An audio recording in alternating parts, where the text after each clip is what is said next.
Muy buenas tardes, muy buenos días a todos ustedes. Bienvenidos al Congreso Iberoamericano de Teatro. Esta mesa, el día de hoy, trata sobre poéticas. Vamos a tener desde Uruguay a la maestra Gabriela Braceli con su ponencia Los monstruos que nos habitan, de Frankenstein, de Mary Shelley, a Cuando pase sobre mi tumba, de Sergio Blanco. También tenemos desde México a la maestra Calafia Piña con su ponencia Rupestarre y otras geografías del ser. Tenemos desde México a Francisco Javier Rodríguez con su ponencia Las artes circenses, herramienta de inclusión e integración de las personas con discapacidad. Y desde El Salvador al maestro David José Rocha con su ponencia Micropoéticas del armario, teatro y sujeto homosexual en la dramaturgia, de Rolando Steiner y Daniel Gallegos. Bueno, vamos a dar inicio al Congreso. Les solicitamos muy amablemente a los invitados estar atentos a las indicaciones con el cumplimiento del tiempo para llevar a cabo en su totalidad los contenidos de la mesa. Damos inicio entonces al Congreso. Muchas gracias. Perfecto. Buenos días para todos. Bueno, desde Montevideo vamos a hablar de un dramaturgo uruguayo, Sergio Blanco, y una posible lectura de su obra Cuando pase sobre mi tumba, como relectura, reescritura de Frankenstein de Mary Shelley. Sergio Blanco estrenó en Montevideo en 2019 una más de sus obras en clave de autoficción. El impacto y la complejidad del texto logran exactamente lo que el dramaturgo se propone: cuestionar a sus espectadores acerca de alguno de los tabúes instalados como monstruosos, condenables, condenados, el suicidio, la necrofilia. Gerard Genet utiliza el concepto de transtextualidad para definir todo aquello que relaciona, manifiesta o secretamente a un texto con otros. Reconoce 5 formas de transtextualidad y todas ellas son utilizadas por Blanco con distintos fines, remitiendo a textos musicales, fílmicos, pictóricos, que se vinculan con la obra. En el relevamiento del tejido transtextual aparece una intensa preponderancia de la novela Frankenstein de Mary Shelley. Citas textuales, alusiones, nombres, espacios, aspectos formales, establecen vínculos entre la obra de Blanco y la de Shelley, y una vez constatada esta presencia abrumadora, se podría especular con que Cuando pase sobre mi tumba es una reescritura de Frankenstein. Además de especular, la obra lo dice, y es como una referencia. Disculpen, estoy tratando de pasar la diapo. Dice Blanco: lo más explícito al respecto es la referencia respecto del proyecto de creación. En el acto 3, escena 8, el dramaturgo Sergio Blanco, personaje de la obra, le escribe una carta al doctor Goodwin y le dice: si tuviera más tiempo de vida, me dedicaría a escribir a mano y con mi propia sangre una última obra, y la llamaría Cuando pase sobre mi tumba. Sería una obra que hablaría de todo esto, de todos nuestros encuentros, y que trataría el tema de la muerte y el deseo. E inventaría el personaje de un necrófilo a quien le daría mi cadáver. Lo haría venir de Irán, más precisamente de Teherán, y sería hermoso. Sería mi criatura, mi especie de Frankenstein, a quien le infundiría una vida atormentada, pero con sentido. Es evidente que Blanco no cometería el desliz común de nombrar a la criatura como su creador. Ustedes saben que muy frecuentemente se hace esa traslación, se le llama Frankenstein al monstruo, pero Frankenstein, Víctor Frankenstein, es en realidad el doctor que crea al monstruo.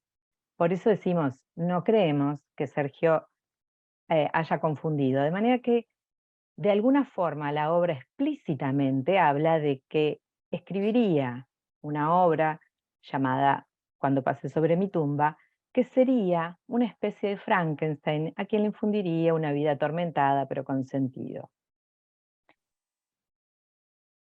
Cuando dice que la obra sería su especie de Frankenstein, establece explícitamente a la novela como hipotexto de su hipertexto dramático. Dice también en el acto 2, escena 2, que la villa Diodati es donde Shelley había inventado a su criatura, confirmando que a lo que se refiere por criatura es a la novela.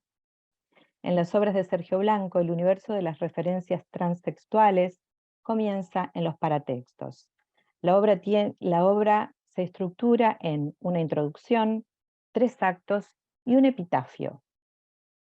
Tiene 2 epígrafes iniciales y luego cada uno de los actos y el epitafio tienen un epígrafe que los antecede.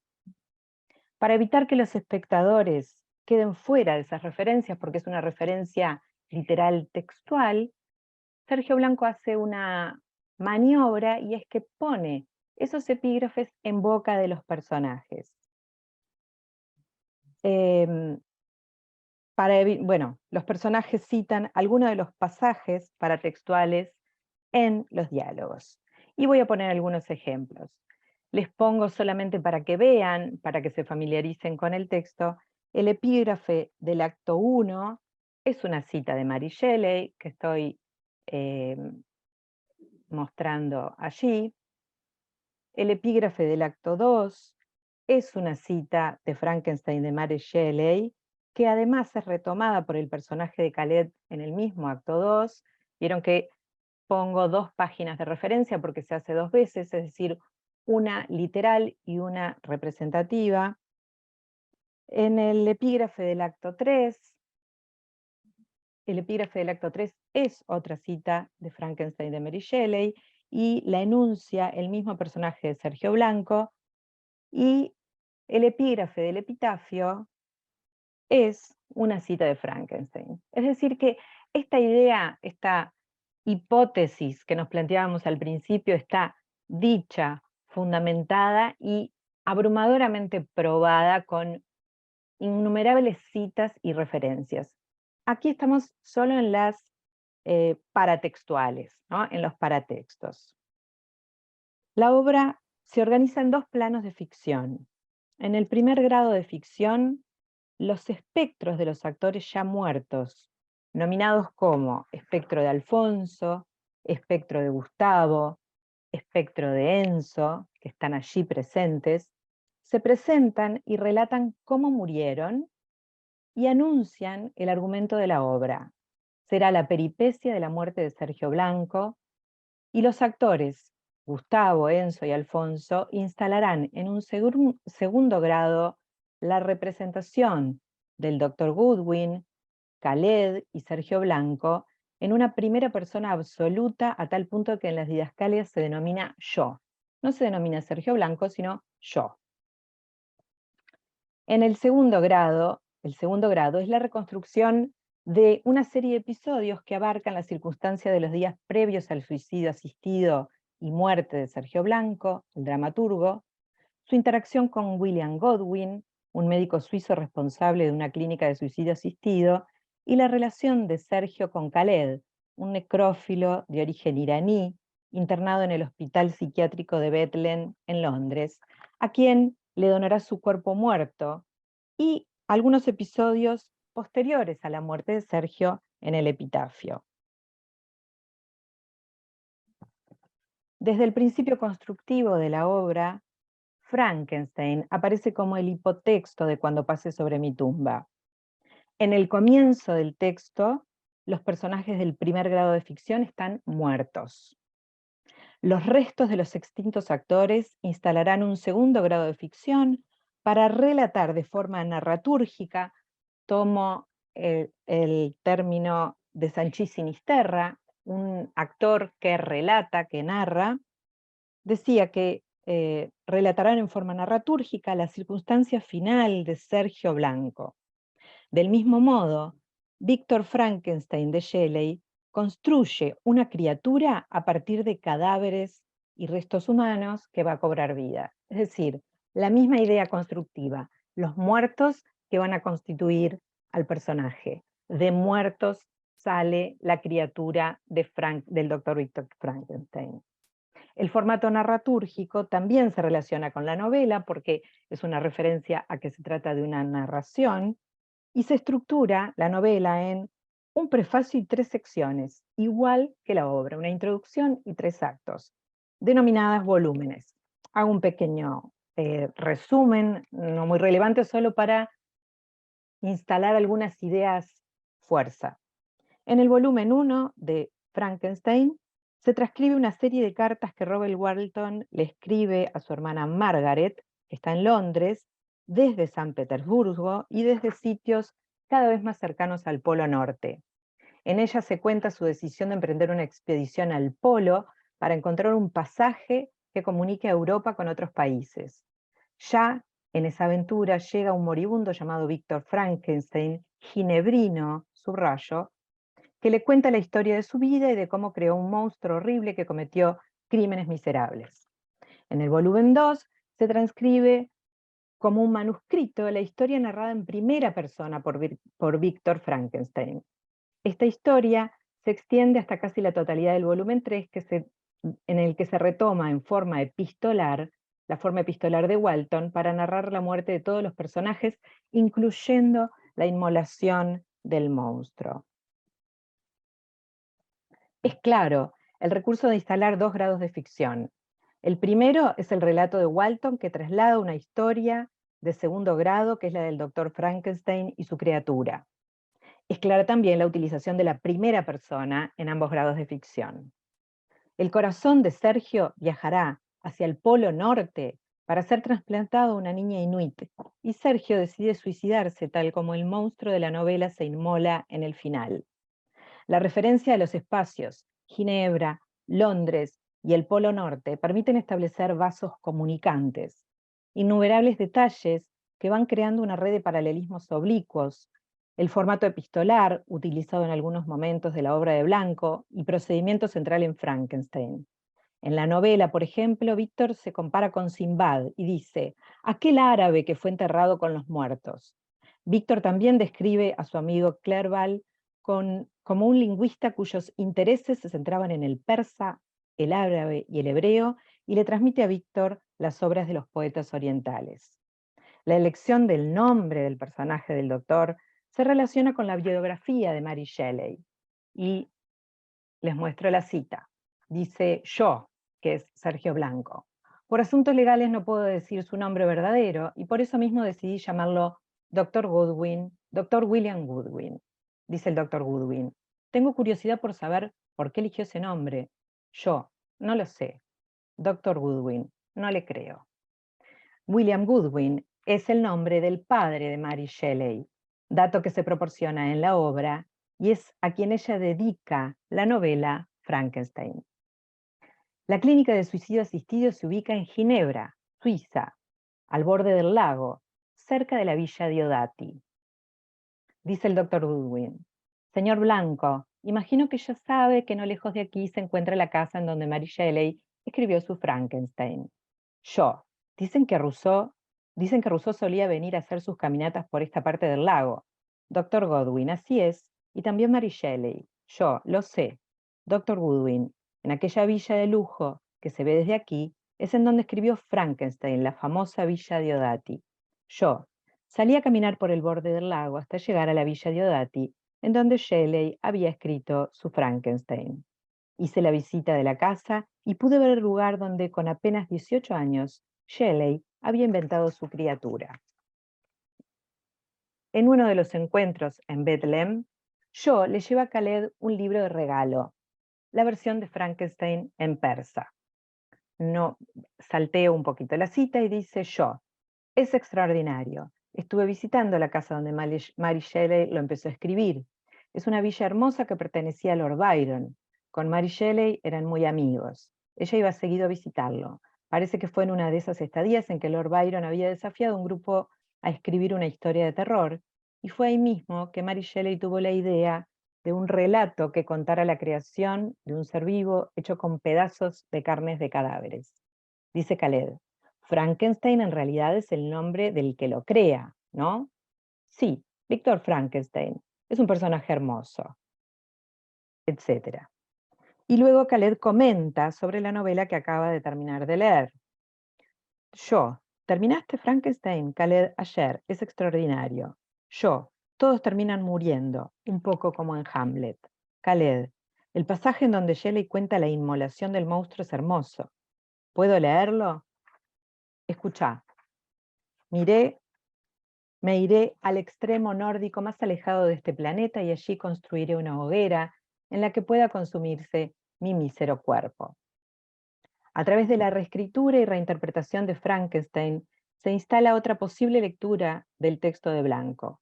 El monstruo de Mary Shelley, innominado, huérfano, nace amoral, sin lenguaje, pero se va transformando en un asesino a medida que su experiencia vital lo enfrenta al rechazo de su creador, de la sociedad, exiliado por una condición de la que no es responsable.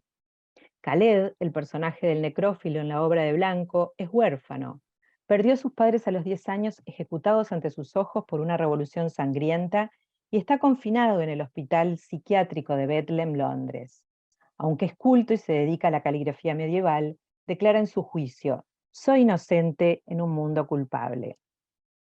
La monstruosidad parece implicarse no está en las desviaciones individuales, sino en otros acontecimientos que la obra presenta, al parecer en un segundo plano. Las masacres políticas, los atentados indiscriminados, el incendio de Notre Dame, el secuestro y destrucción de un avión de pasajeros en el cual viajaba la familia de Godwin, que terminan por repercutir en los personajes individuales para transformarlos en exiliados sociales. Lo que la sociedad condena como perversión no es sino el resultado de un sistema que desprotege y rechaza a sus criaturas más vulnerables, como Víctor Frankenstein al monstruo. Y ya termino. En cuanto pase sobre mi tumba, el personaje al que se condena ética y judicialmente ha sido víctima a los 10 años de circunstancias personales terribles con las que debe lidiar. En Frankenstein también hay un juicio injusto. La infancia decide, dice Blanco citando a Sartre. Se podría rastrear la tesis provocativa que Sergio Blanco viene desplegando desde Tebas Land. En Cuando pase sobre mi tumba hay varias referencias a experiencias traumáticas que condicionan la vida adulta de los personajes. A los 10 años, Sergio Blanco vio morir a un niño de 10 años ahogado en San Gregorio de Polanco y fue consciente por primera vez de su mortalidad. A los 10 años se ve interrumpida violentamente la vida del hijo de Goodwin, provocando que el doctor se dedicara a ayudar a morir a los suicidas. A los 10 años, una niña inuit es rescatada por el corazón de un escritor que se quita la vida, la cual se convierte en una creadora que escribe sobre los huesos de los muertos. Cuando pase sobre mi tumba se sostiene en una estructura llena de dobleces y desmentidos que genera grietas en las certezas del estatuto verdad-mentira y en las certezas éticas instaladas, en las valoraciones fáciles y terminantes, relativizando la condena cultural unánime como encubrimiento de violencias extremas naturalizadas. Y el receptor se ve enfrentado al cuestionamiento tal vez más inquietante. A través de múltiples ejemplos que Sergio Blanco cita, de necrofilia literal o figurada, que son parte de nuestra cultura de base, sin ser del todo conscientes. La adoración de Jesús, Aquiles y Pentesilea, Romeo y Julieta, antiguas, revisitadas historias que develan la doble moral frente a la monstruosidad. Muchas gracias. Muchas gracias a usted, maestra. Escuchan. Bueno, Sí. continuamos desde México con la maestra Calafia Piña, con su ponencia Rupesterrae y otras geografías del ser. Bueno, ¿me escuchan? Sí, muchas gracias. Sí. Empiezo con mi cronómetro. Rupesterrae, piedras danzantes, efímera eterna. La siguiente escritura es la introducción a una indagación más extensa que propone un emplazamiento de los enfoques que sobre arte rupestre gran mural de mi región se han aplicado para su estudio e interpretación. Debo advertir que este interés mío es quizá una manera de resituarme en mis propios territorios geográficos y como creadora, de entender parte de mis orígenes, intentando desentrañar a qué he venido al mundo y tal vez después por qué hago teatro. tratando de encontrar resonancias, algunas que escapan a la razón, en el estudio del arte rupestre y su relación con mi territorio, sus paisajes, habitantes y con el teatro o lo que conocemos como teatro. No deja de asombrarme la cantidad de textualidades iconográficas que habitan principalmente en la parte central peninsular de Baja California, México, y el vasto campo para seguir indagando, cavilando, errando, imaginando, interpretando y mucho más sobre ellas. La siguiente escritura la he tejido sabiendo que toca lo que apenas son vías por donde voy urdiendo una investigación en ciernes sobre el arte rupestre sudcaliforniano como síntoma y vestigio de prototeatro, performatividad y formas representacionales colindantes con los orígenes o, en términos de Eli Rosick, raíces del teatro, desde consideraciones otras que puedan ir más allá del pensamiento occidental y del teatro en sí mismo. Primera parada, huellas y vestigios.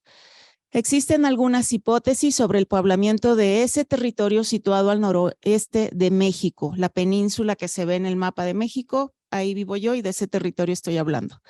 Sin embargo, lo que sin duda condicionó mucho de su poblamiento fueron las glaciaciones que repercutían en los descensos del nivel del mar y como consecuencia los traslados de los primeros habitantes hacia el continente americano, siendo en el Holoceno, el periodo geológico en el que vivimos, cuando ocurrió el último deshielo. La península de Baja California, rodeada de mar por ambos lados hasta el norte, cuenta con una flora y fauna endémica en una geografía semidesértica, un avistamiento anual de ballenas, condiciones climatológicas extremas, mitologías diversas y una historia que no escapa al proceso de aculturación que toda América Latina vivió, con un periodo de expediciones que arrancaron en el siglo XVI y una ocupación misional principal, más bien, y misional por los jesuitas franciscanos y dominicos hasta 1855, estos registraron en sus crónicas y láminas parte del tipo de vida de los antiguos californios, que eran sociedades nómadas, cazadoras y recolectoras. Otros documentos históricos más recientes nos dejan ver la existencia de 3 grupos indígenas que fueron los que principalmente habitaron la media península dentro del periodo protohistórico. Estos se llamaron guaycuras, pericúes y cochimíes hacia el norte, y los yumanos, quiligua, paypay y diegueño todavía más al norte de la península de Baja California, muy cerca de Tijuana, Ensenada, Mexicali. El arte rupestre, gran mural que se encuentra en Baja California Sur, donde mucha gente asocia ese territorio con Los Cabos, por ejemplo, está situada principalmente en la región central de Baja California, siendo la Sierra de San Francisco el lugar más significativo en cuanto a despliegue gráfico y representacional de tales expresiones. La datación más lejana apunta a 7.500 años, lo que la sitúa como la más antigua del continente americano. También podemos hallar figuras zoomorfas y antropomorfas en yacimientos como la Cueva de la Pintada y otras más, incluidas en la misma Sierra de San Francisco. Llama la atención que la mayoría de estas imágenes tienen las manos en alto, lo que podría indicar la representación de algún ritual en franca dinámica corporal, con característicos rojos, negros, amarillos y blancos, que fueron pigmentos extraídos de volcanes y minerales cercanos a los yacimientos rupestres. El carácter palimpsestual de estas expresiones gráficas, como una acumulación de gestos que remiten a presencias cuya memoria se nos escapa, como diría el historiador y escritor Leonardo Varela, y como repositorio de memorias e impresiones primitivas sobre el estar y el contemplar el mundo, son acervos que interpelan al humano y su estar en relación con la vida y otros seres. Desde esta mirada se desplaza un pensamiento antropocéntrico que bien vale la pena tener en cuenta para pensar y repensar el devenir histórico del teatro en su origen, evolución y cronología lineal, así como la desoccidentalización de su estudio, en donde es probable que la palabra o concepto teatro no sea insuficiente, o lo contrario, una entrada para abordar su estudio desde las artes vivas, la inter y transdisciplina, los sueños, el cuerpo en movimiento, la danza, entre muchas más. Reconociendo a su vez la historia de un teatro culturalmente diverso, plural, con huecos y lapsos o en espirales, otras maneras de concebir formas o dibujar cronologías. Recobrando al arte rupestre gran mural como un entramado y dispositivo constelar, por lo tanto textual, sobre una manera, como ya lo dije, de estar en el mundo y de comunicarse con él y en él. Segunda parada, indumentarias chamánicas y algunos vestigios performativos. En crónicas como las de los jesuitas Juan Jacobo Beger y Francisco Javier Clavijero, se hace referencia a los guamas, que es un término cochimí, que son los chamanes o hechiceros de la comunidad, que usaban una característica y endémica capa o manto de cabellos humanos, algunas tan largas que podían llegar al suelo. Estos cabellos provenían de los muertos o de mechones cortados a los enfermos, al parecer como tributo a cambio de curación y rituales. También se usaban tablas ceremoniales hechas generalmente de mezquite, que es también un árbol endémico de allá, que pintaban o grababan sobre ellas formas geométricas. Reportes misionales sugieren que los diseños aplicados a las tablas tenían una función mnemónica. También dentro de esta parafernalia chamánica peninsular se habla de algunas figurillas que se adornaban con plumas, conchas y hasta cabellos. Estas figurillas se asocian a ceremonias de duelo. Las pipas de piedra, conocidas como chacuacos, eran usadas en ceremonias de curación y festividades con tabaco silvestre. Asimismo, bastones hechos de madera, que también podían ser adornados con plumas y cabellos o tallados en forma de cabeza o rostro humano. Y cito, llaman tiyeicha a estas varas en su lenguaje, que significa él puede hablar, de Gutiérrez María de la Luz, en Arqueología de la Sierra de San Francisco. Cierro la cita. Finalmente, se habla de collares y cinturones de pezuña de venado como parte de esta indumentaria. Dentro de las crónicas misionales se habla de que el hallazgo de dichas expresiones gráfico-rupestres hechas por los nativos no tenían mayor explicación que un rumor de haber sido pintadas por gigantes que habitaron antiguamente aquellas tierras, pues están plasmadas en lo alto de las cuevas y abrigos rocosos, y muchas de las pinturas tienen dimensiones de más de 2 metros de altura. En algunas de las expresiones rupestres antropomorfas halladas en varios de los yacimientos que colindan, muchos de ellos con arroyos, se pueden apreciar diversos tipos de tocados plasmados en las figuras humanas, lo que denota diferencias de rangos, por ejemplo, con los chamanes o los hechiceros, y la arqueología de personificaciones y ritualidades, así como representaciones en correspondencia con sus mitologías. Todo ello da cuenta de lo que ya se manifestaba en los grupos antiguos californios, estableciendo modos y atavíos para performar y para mediar las voces entre los vivos y el mundo espiritual, y probablemente también como un modo de plasmar las cacerías o de invocarlas, dejando parte de estas representaciones corporales plasmadas en la piedra, que fueron al tiempo espacio ceremonial y medium, lugares en donde se encarnaban y representaban ritos, movimientos corporales, estados alterados de conciencia como consecuencia de cantos, ingesta de psicotrópicos, ayunos prolongados, parpadeos intermitentes, fatiga, tamborileos, estados febriles, etcétera.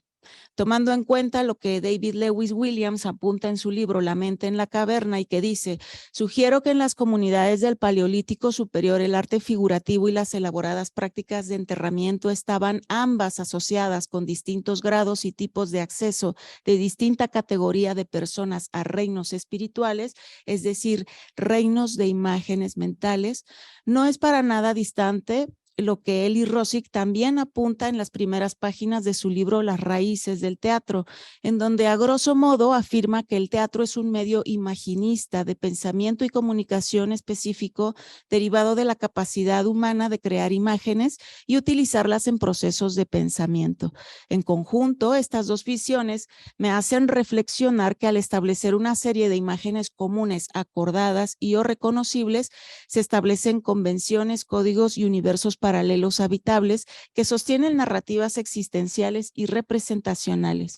De ahí que sugiero, bajo estos apuntalamientos, dar cabida y clasificación a manifestaciones prototeatrales en el Paleolítico sudcaliforniano a partir de los vestigios de ese endémico arte rupestre.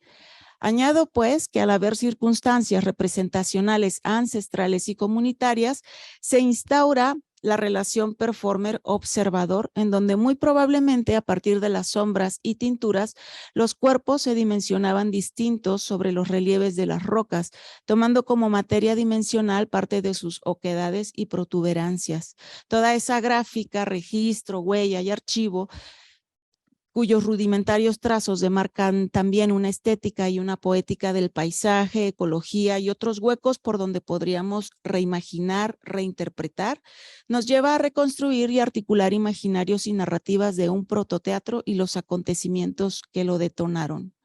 Tercera parada, una geografía del ser. Habitar, estar en presente sobre la geografía y toponimia de un territorio cuyo carácter determina las formas de habitarlo y relacionarse con él, ha sido una relatoría llena de dificultades, pero también de bondades muy singulares y endémicas que se valoran cuando se deja de lado la comparativa con otras geografías y se abre la escucha a ese territorio.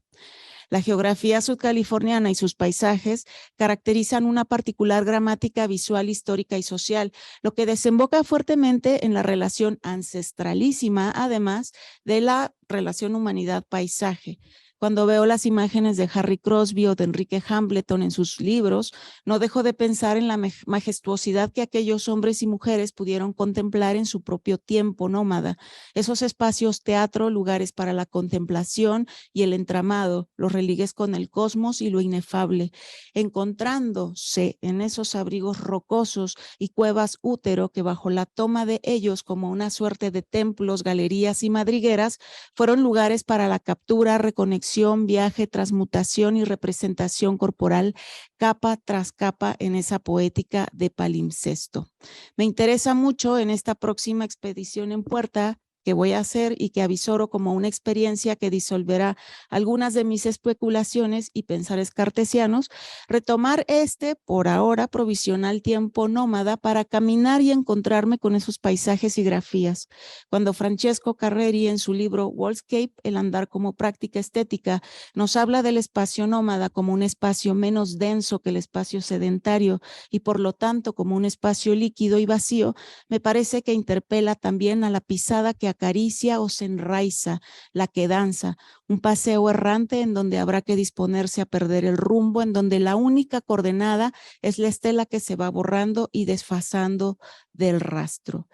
Finalmente, considero que acercamientos como los que propone esta investigación delimitan una actualización o reenfoque desde los estudios teatrales a la historia, al teatro peninsular sudcaliforniano de México y sus procesos evolutivos, así como una parte del acontecer prehistórico. Desde este enfoque intento también proponer y repensar al teatro por fuera del antropocentrismo, entendiendo que el paisaje y el territorio son entidades vivas por sí mismas que afectan a la humanidad y viceversa en su entramado de huellas, considerando una serie de enunciaciones y caminos que además de proponer un teatro prehistórico o paleoperformance, es además un teatro del paisaje, como lo diría Aristeo Mora, un teatro glifo, un teatro pétreo, un teatro palimpsesto, un teatro de la oquedad, un teatro rupestre, o como me gusta pensarlo, nombrarlo, un teatro rupesterrae. Muchas gracias. Y la ponencia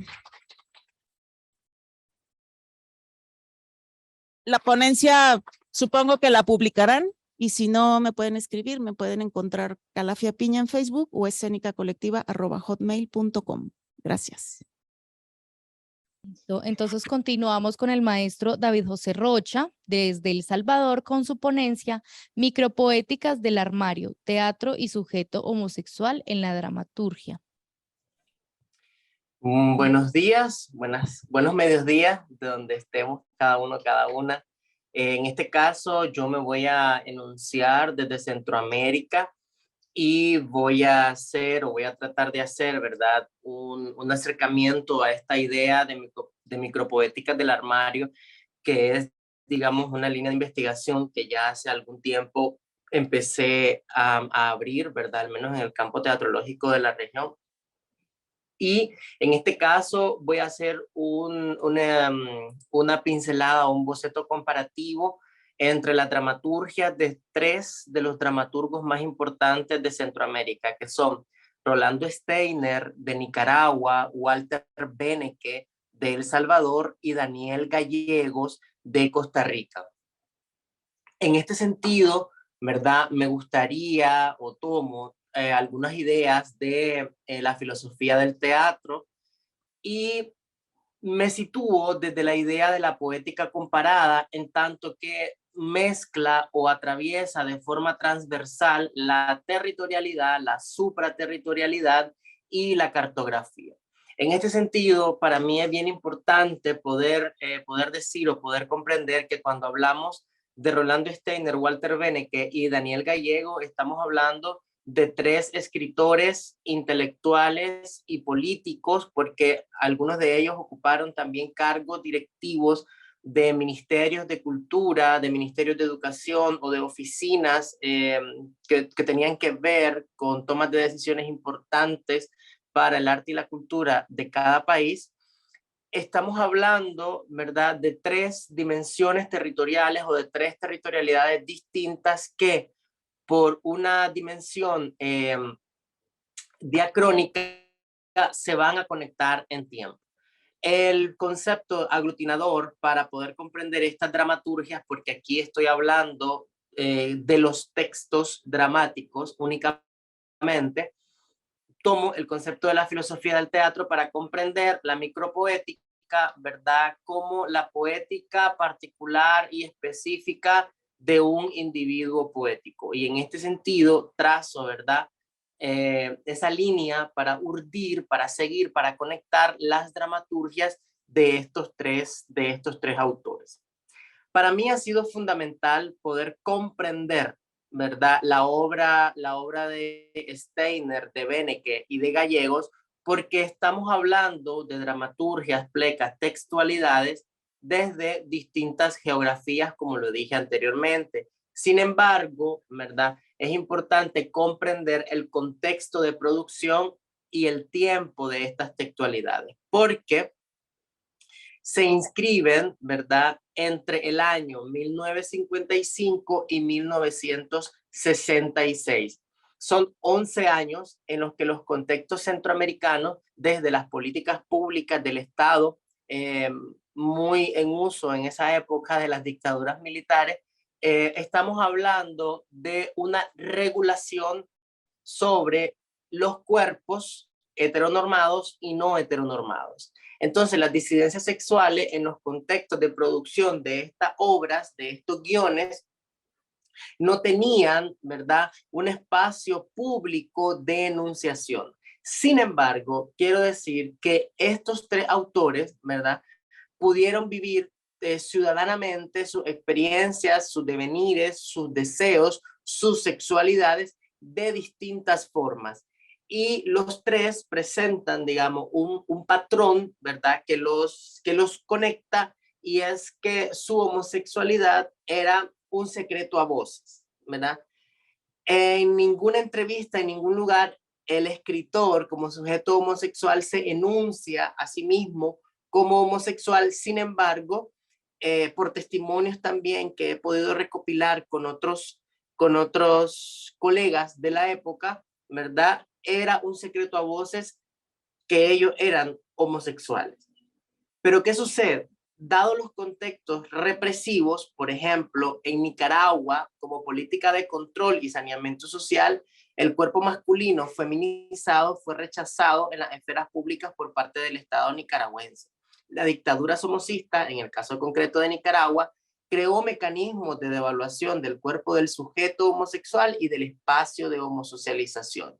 E inclusive llegó a utilizar las tecnologías del Estado como la Guardia Nacional y el periódico Novedades, que era el periódico oficial del somocismo, para reprimir, para satanizar, para construir un discurso de representación que colocaba al mundo homosexual y al sujeto homosexual como ciudadanías abyectas. Lo mismo pasa en el caso de El Salvador, con el contexto de producción dramatúrgica de Walter Benecke, en el que no solamente en los años 50 hay campañas de moralización para construir ciudadanías católicas y ciudadanías sanas, puras, limpias, sino que también hay un ataque a la clase media y la clase alta, en relación a la evidenciación y la puesta en público de los deseos, ¿verdad?, de ciertos grupos de hombres que tenían sexo con otros hombres. Lo mismo, muy similar, ¿verdad? No lo mismo, pero muy similar sucede en el contexto costarricense de los años 70 y los años 60, puesto que estamos hablando de, en el caso de Costa Rica, ¿verdad?, se pensaban también campañas de ciudadanía dirigidas hacia los jóvenes. Y en este sentido, claramente, tanto la vagancia, el robo, las drogas, la prostitución, para la época prostitución, para nuestra época trabajo sexual, y las desviaciones sexuales, el masoquismo, el sadismo, estaban todas en la representación y en el discurso político y ciudadano del Estado costarricense, estaban todas vinculadas de una manera inseparable, ¿verdad? Entonces, en estos contextos de represión es donde aparece el teatro de estos tres dramaturgos. Y mi interés más grande, ¿verdad?,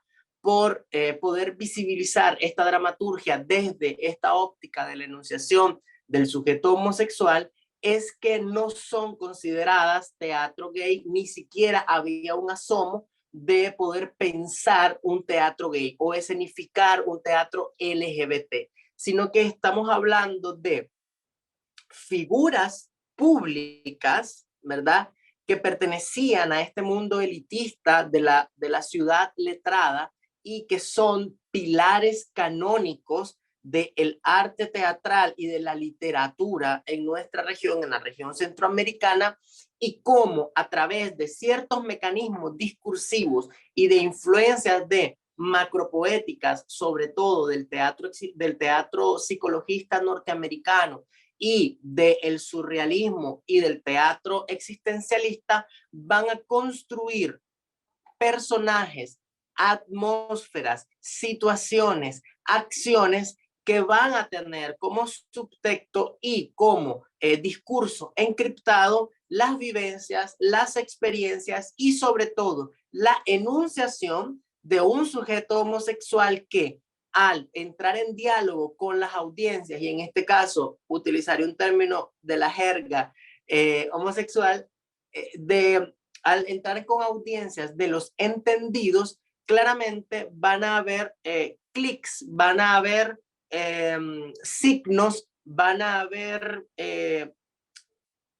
prototipos sintomáticos que van a dialogar con ese sujeto homosexual y que al mismo tiempo van a permitir que ese sujeto homosexual se enuncie y se represente desde la escena.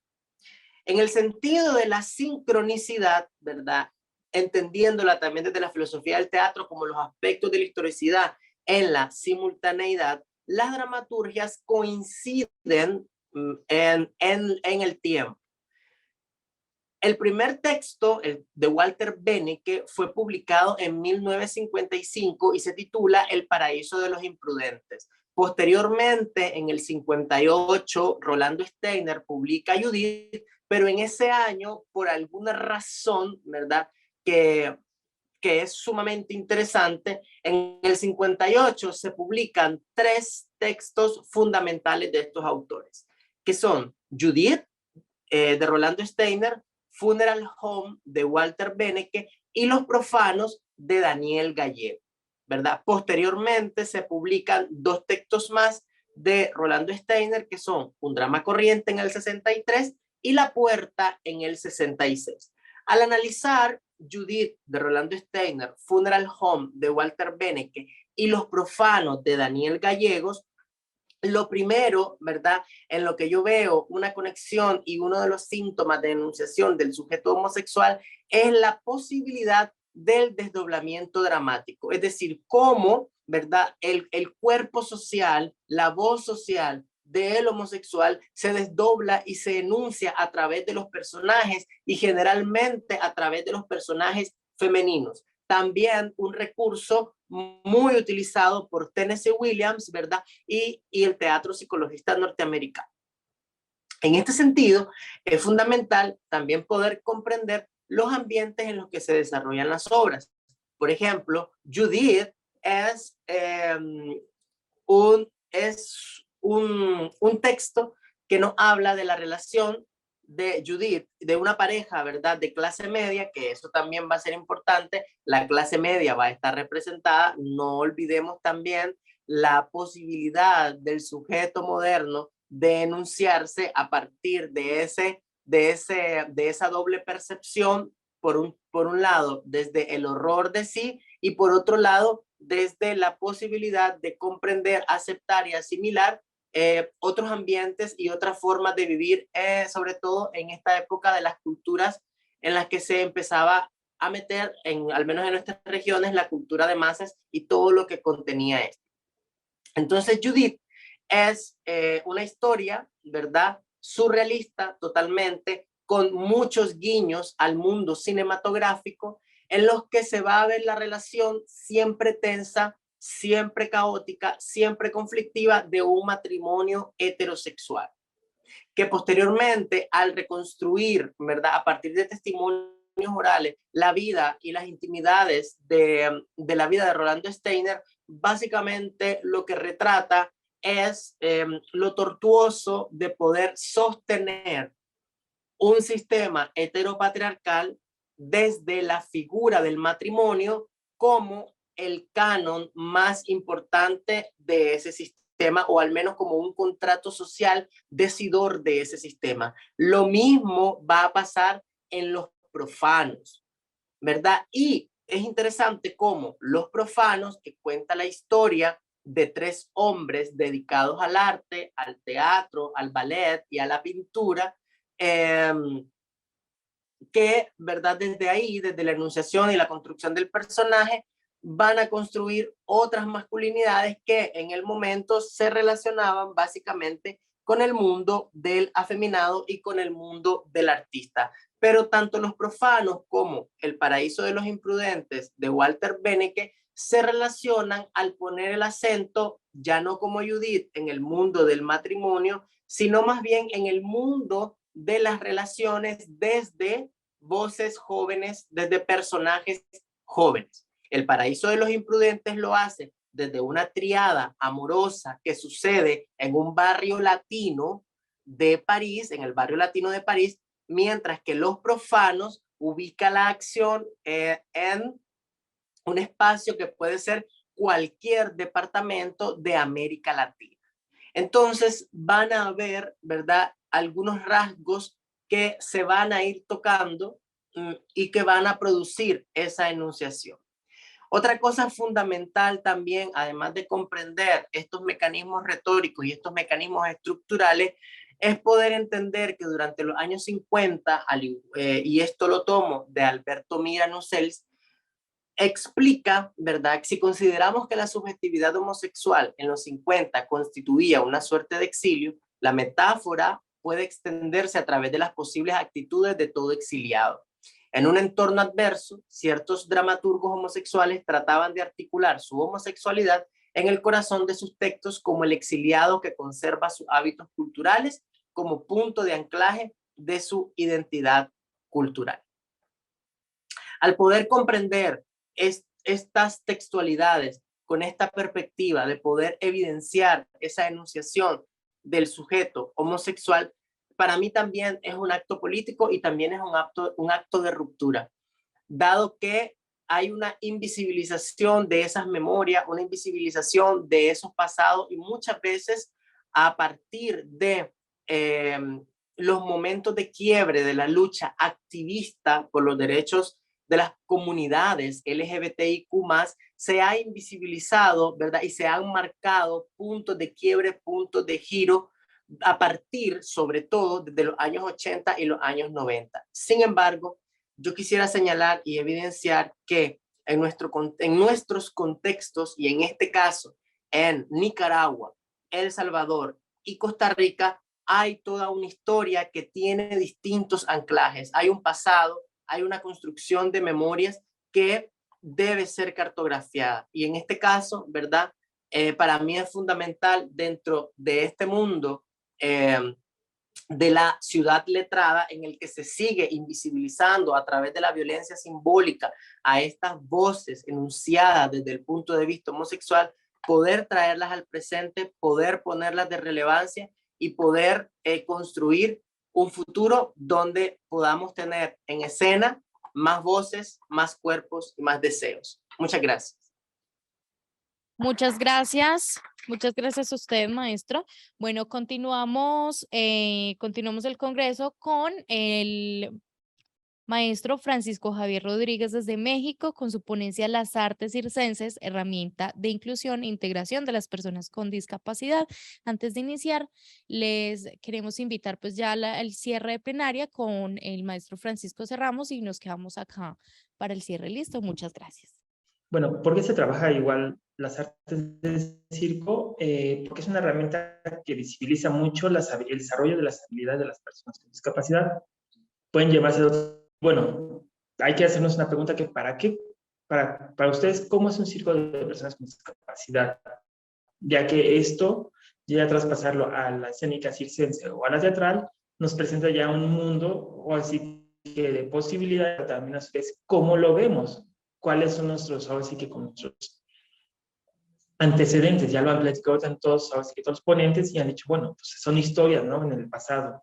Tenemos ahora sí que de Prince Redding y de Francis O'Connor, quienes han sido o pertenecieron al Circo de Estados Unidos, que han sido así que individuos que han funcionado como antecedentes para personajes del imaginario cotidiano que hemos tenido todos en el circo del freak show, ¿no? A lo que nos ha remetido a cómo es un circo, ¿no? O cómo nos remitió, ya que podemos decirnos que estas personas, a partir de sus diversas condiciones, nos este es el circo que hemos ahora sí que vemos y a su vez ya de un nivel más actual, por ejemplo, American Horror Story, que tanto es eso, ¿no? ¿Qué tan adecuado? ¿Cómo debe de ser la escénica?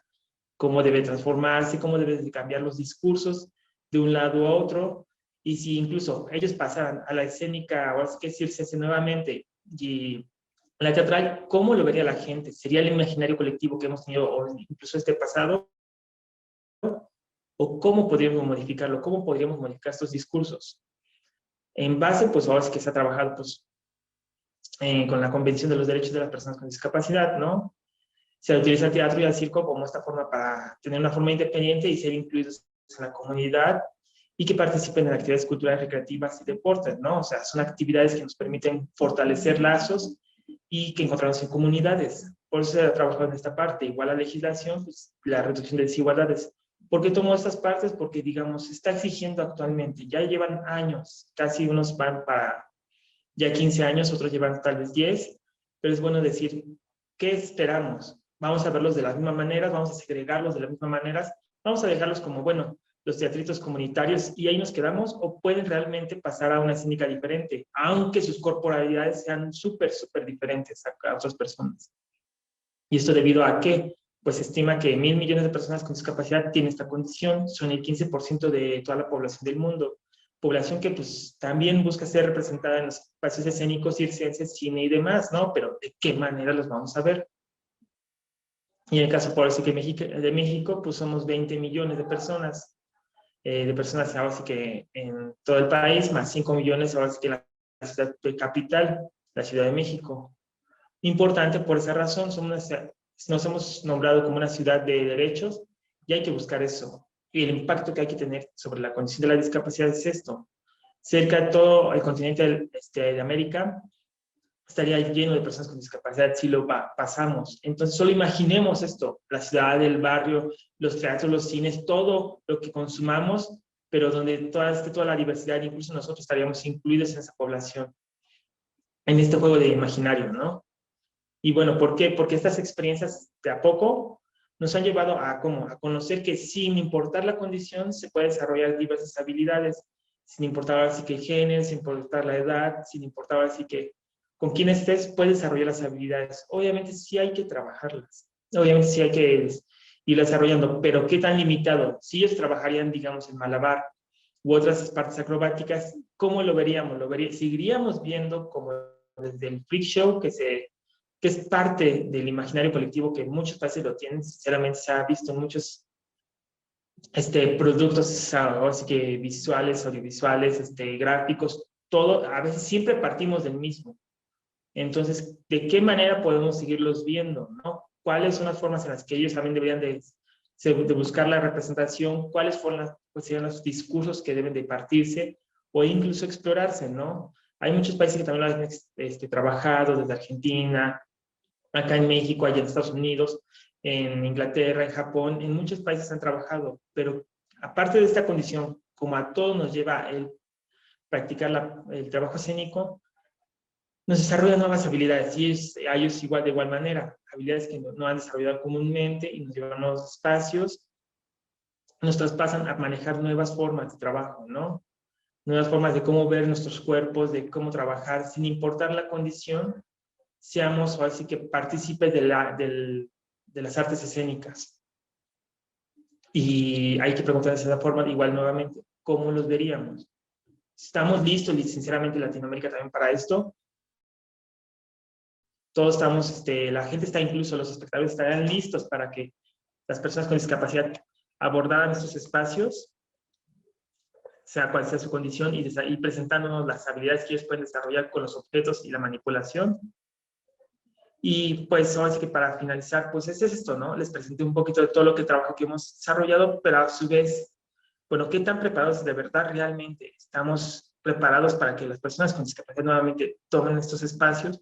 Como los veríamos, serían nuevamente juzgados desde hace como más de 100 años de que apareció ese circo. Y es lo que a veces digo, no hay que desaparecer tal cual la historia como ha sido, sino es la historia como tal y hay que tomarla y como mejor referente no volver a repetirla. Y se cambiaría la figura, ahora sí que la figura, qué tanto de representaciones tendríamos, realmente qué quisiéramos que se exploraran esas formas escénicas. Hay que hacernos solo así que estas preguntas nada más para saber qué tan listos estamos para que nuevas corporalidades tomen estos espacios y que incluso se den estos espacios, ¿no? ¿Qué discursos, qué estaríamos dispuestos a escuchar, no? Solo sería como o así que para que esta pequeña bomba para que se pueda detonar nuevas formas, nuevos discursos. Y así que de mi parte es una muy corta, sería todo y así que quedo hasta todos ustedes. Gracias. Gracias, Francisco.